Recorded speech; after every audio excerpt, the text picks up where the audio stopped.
कहते हैं शिक्षा की रोशनी से संवरता है जीवन, पर ये रोशनी सबके नसीब में नहीं होती। लेकिन उत्तर प्रदेश के इन बच्चों को अब ये रोशनी मिली है क्योंकि अटल आवासीय विद्यालय में इनका एडमिशन हुआ है।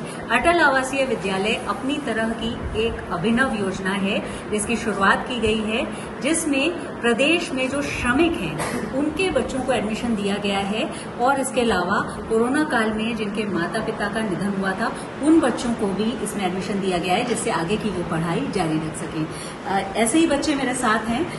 पूर्णिमा से हम बात करते हैं। पूर्णिमा, ये बताइए कि आप अब यहाँ पर पढ़ रही हैं, घर में पढ़ने में और यहाँ पढ़ने में कितना फर्क है, कितना चेंज आया है, आपको यहाँ कितना अच्छा लग रहा है?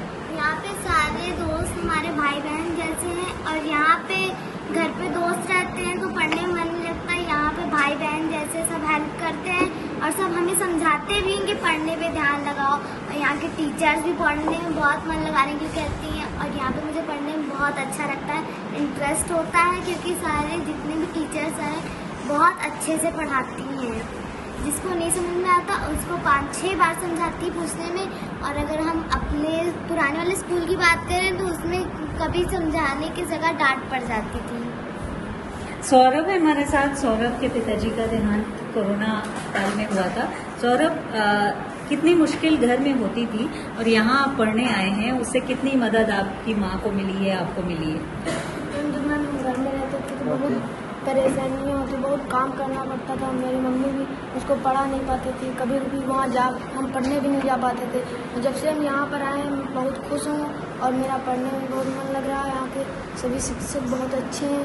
यहाँ पर खिलाया भी जाता है और पढ़ाया भी जाता है, अच्छा खाना मिलता है और मैं बहुत खुश हूँ। बिल्कुल, अटल आवासीय विद्यालय रेजिडेंशियल स्कूल है, नवोदय विद्यालय के पैटर्न पर है और सबसे बड़ी बात यह है कि यहाँ 12वीं तक की इन बच्चों की पढ़ाई का जिम्मा लिया गया है, उत्तर प्रदेश सरकार ने लिया है और प्रधानमंत्री इसकी शुरुआत करने वाले हैं, औपचारिक उद्घाटन करने वाले हैं। यहाँ पर बच्चों के लिए मेस, हॉस्टल और स्मार्ट क्लासेस जैसी फैसिलिटीज हैं। तो पूर्णिमा, ये बताइए कि यहाँ पर आपने क्या सीखा है या क्या सीख रही हैं और आगे जाकर के क्या बनना चाहती हैं?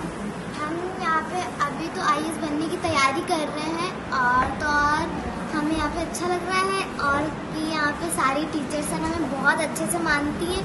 मैं अपने तरफ से, अपनी मम्मी पापा की तरफ से टीचर सर और बाकी जिन्होंने ये स्कूल बनवाया, मैं उन सबको अपने तरफ से धन्यवाद करती हूँ। अच्छा, प्रधानमंत्री जी उद्घाटन करने वाले हैं आपके स्कूल का, आपको पता ही है, तो क्या सवाल आपके मन में है? अगर बात करने का मौका मिला, जैसे कि वो वर्चुअली बात कर सकते हैं, तो क्या आप उनसे पूछेंगी? क्या आपके मन में? मैं उनसे पूछूंगी कि मैं प्रधानमंत्री मुख्यमंत्री जी से ये पूछूंगी कि उन्होंने इतना अच्छा स्कूल बनाने का कैसे सोचा। हमें नहीं विश्वास हो रहा कि अगर ये स्कूल नहीं होता तो आज हम कहाँ पर होते। हमें नहीं लगता है कि हम इस जगह पे होते।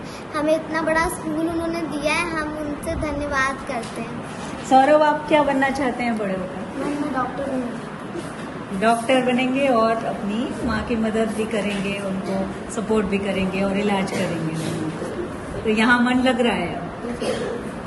तो ये वो बच्चे हैं जिनके बारे में शायद ही कोई ये सोच पाता कि इनको इस तरह के स्कूल में एडमिशन मिलना है या पढ़ाई इनकी इस तरह के स्कूल में होगी। लेकिन सब कुछ और आधुनिक शिक्षा इस तरह से इनको देने की एक पहल की गई है। और सबसे बड़ी बात यह है कि श्रमिकों के बच्चों के लिए, क्योंकि कोरोना काल में लॉकडाउन में बहुत सारे श्रमिक उत्तर प्रदेश दूसरे राज्यों से वापस आए थे। इसके अलावा कोरोना से जिनके माता पिता का देहांत हुआ था उनके लिए भी मुख्यमंत्री योगी आदित्यनाथ ने ये उस वक्त बात कही थी। तो ये जो एक श्रम विभाग इसको संचालित कर रहा है और जो पहल है अपने आप में बहुत ही अभिनव पहल है। और पूर्व प्रधानमंत्री अटल बिहारी वाजपेयी के नाम पर ये स्कूल है और उत्तर प्रदेश के 18 मंडल में अब बच्चे इसी तरह से शिक्षा ग्रहण कर रहे हैं। तो एक अभिनव प्रयोग जिसका प्रधानमंत्री नरेंद्र मोदी औपचारिक उद्घाटन करने वाले हैं। वीडियो जर्नलिस्ट रोहित मिश्रा के साथ शिल्पी सेन, लखनऊ।